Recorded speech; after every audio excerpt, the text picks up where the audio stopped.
জ্বর কিন্তু কোনো অসুখ নয়, এটি একটি রোগের লক্ষণ বা উপসর্গ মাত্র।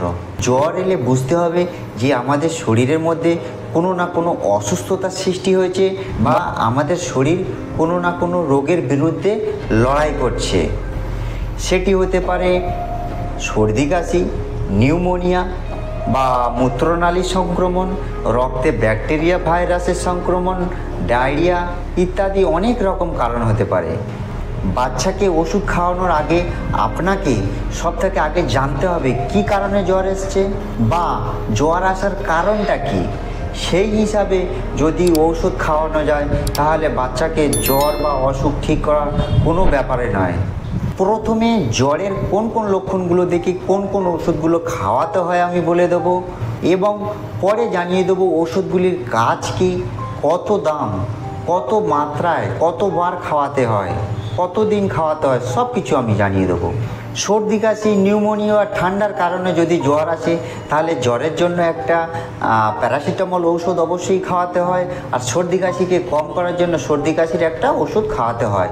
সাথে শরীরের মধ্যে ব্যাকটেরিয়া, জীবাণু এগুলো মারার জন্য একটা অ্যান্টিবায়োটিক ওষুধ অবশ্যই খাওয়াতে হয়। সাথে বাচ্চার যদি সর্দি কাশি বা জ্বরের এইসব লক্ষণগুলি যদি না থাকে আর জ্বর আসে তাহলে জ্বরের জন্য একটা প্যারাসিটামল ওষুধ খাওয়াতে হবে আর একটা অ্যান্টিবায়োটিক ওষুধ খাওয়াতে হবে। ব্যাস এই দুটি পদ্ধতি আমি আপনাদের জানিয়ে দেবো কীভাবে কোন ওষুধগুলো খাওয়াবেন। চলো শুরু করা যাক। আপনাকে অনুরোধ রইল বন্ধু, ভিডিওটি কেটে কেটে দেখবেন না, ভিডিওটি সম্পূর্ণ দেখবেন, কেননা এটা মেডিসিন, আপনি বুঝতে পারবেন না, অসুবিধা হয়ে যাবে। আর সাথে ভিডিওটি ভালো লাগলে একটা লাইক করবেন, চ্যানেলটি সাবস্ক্রাইব করে রাখবেন। জ্বরের জন্য বাচ্চাদের ক্যালপল, ডোলো, কোরোসিন, পায়রাগাসিস এইসব সিরাপগুলি খাওয়াতে হয়।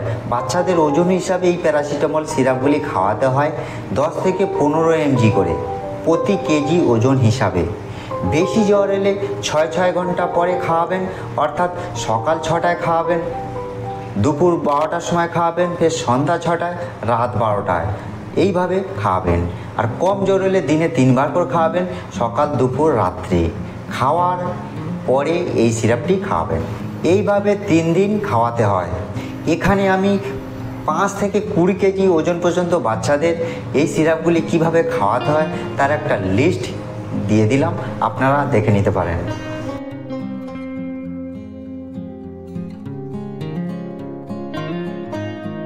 তবে বন্ধুরা আমি এখানে একটা কথা জানিয়ে রাখি, অনেক বাচ্চাদের প্যারাসিটামল ওষুধ খাওয়ার পরেও জ্বর কমে না, বা যাদের বেশি পরিমাণে জ্বর আসে, গা হাত পা ব্যথা করতে থাকে, তাদের জন্য এই প্যারাসিটামল ঔষধগুলির জায়গায় আইবোগেসিস প্লাস, কম্বিফ্লেম, ফ্ল্যাক্সন এই সিরাপগুলি আপনারা খাওয়াতে পারেন। এই সিরাপগুলি খাওয়ালে জ্বর ম্যাজিকের মতন চলে যায়। এই সিরাপগুলির 5 ml সিরাপের মধ্যে আইবুপ্রোফেন থাকে 100 mg আর প্যারাসিটামল থাকে 162.5 mg। বাচ্চাদের ওজন হিসাবে এই সিরাপগুলি দেওয়া হয়ে থাকে, প্রতি কেজি ওজন হিসাবে 10 mg করে দেওয়া হয়ে থাকে। এই সিরাপগুলি কিভাবে খাওয়াবেন তার একটি লিস্ট আমি দিয়ে দিলাম।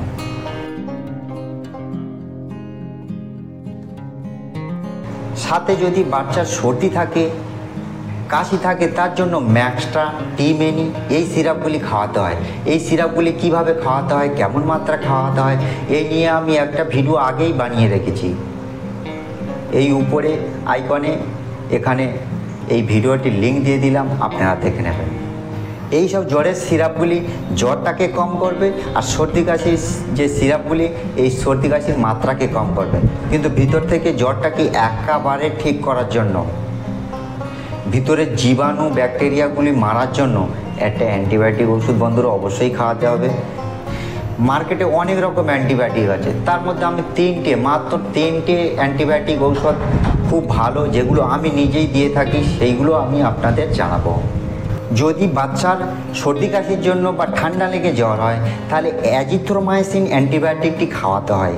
এই অ্যাজিথ্রোমাইসিন অ্যান্টিবায়োটিকটি অ্যাজিথোরাল, অ্যাজিব্যাক্ট এলআর আরও অনেক নামে মার্কেটে পাওয়া যায়। এটি বাচ্চাদের ওজন হিসাবে খাওয়াতে হয়, 5 থেকে 10 mg প্রতি কেজি ওজন হিসাবে খাওয়াতে হয়। এই অ্যাজিথ্রোমাইসিন অ্যান্টিবায়োটিকটি 3 থেকে 5 দিন কন্টিনিউ খাওয়াতে হয়, দিনে 1 বার করে।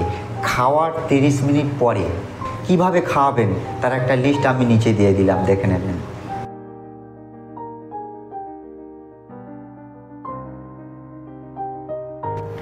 2 নম্বর অ্যান্টিবায়োটিকটি হলো সিপিক্সিন।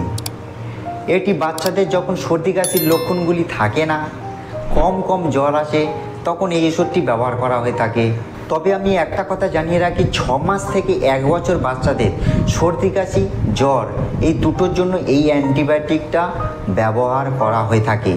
বাচ্চাদের ওজন হিসাবে এই সিরাপটি খাওয়ানো হয়ে থাকে, অর্থাৎ প্রতি কেজি ওজন হিসাবে 4 mg করে দিনে 2 বার 5 দিন পর্যন্ত ব্যবহার করা হয়ে থাকে খাওয়ার 30 মিনিট পরে।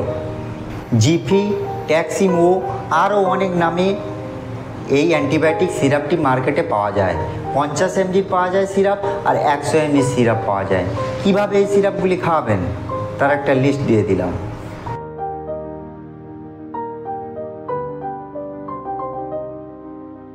সব থেকে লাস্ট অ্যান্টিবায়োটিকটি হলো, অর্থাৎ 3 নম্বর অ্যান্টিবায়োটিকটি হলো সেফোডক্সিন।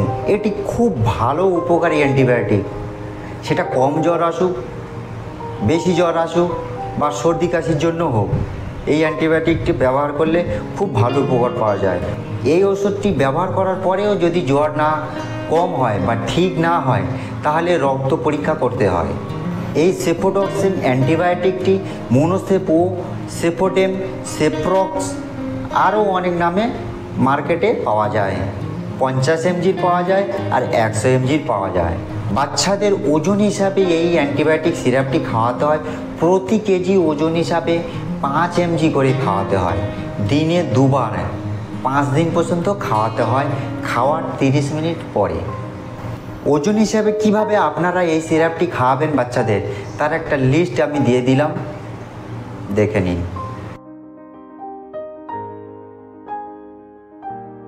ভিডিওটি ভালো লাগলে ভিডিওটি অবশ্যই একটা লাইক করবেন আর সাথে চ্যানেলটা সাবস্ক্রাইব করে রাখবেন। আপনি এবং আপনার পরিবার সুস্থ থাকুন, ভালো থাকুন, সাবধানে থাকুন। নমস্কার।